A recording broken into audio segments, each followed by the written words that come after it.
نظمت الوكالة الوطنية للسلامة الطرقية المصلحة الإقليمية للسلامة الطرقية بجهة قلميم ودنون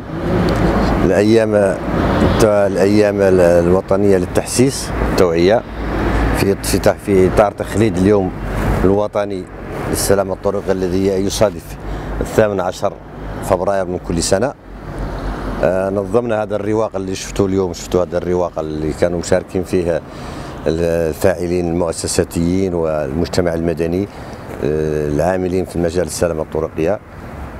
حضروا معنا الإخوة في الدرك الملكي، كان عندهم رواق وشرحوا للمواطنين والتلاميذ والناشئة طريقة في المحافظة على السلامة الطرقية.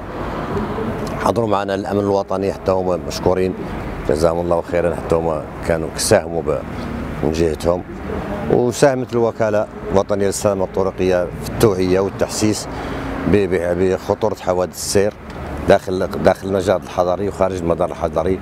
قمنا كذلك بجولة داخل المدينة في الأماكن الحساسة اللي تعرف اكتظاظ سواء للسيارات أو للراجلين، وتم التحسيس بخطورة حوادث السير. ونتمنى إن شاء الله السنة المقبلة تكون حوادث السير خفت عن هذه السنة والسنة اللي قبل منها. الدور ديال هاو الهيئات اللي ذكرتي، الأمن الوطني والدرك الملكي والوقاية المدنية، الدور ديالهم في السلامة الطرقية يعني دور فعال ودور محوري، لأنهم هما اللي مكلفين بالزجر خارج المدار الحضري داخل المجال الحضري، وبهم بفضلهم يعني يساهموا في ثقافة السلامة الطرقية والحد من خطورة حوادث السير.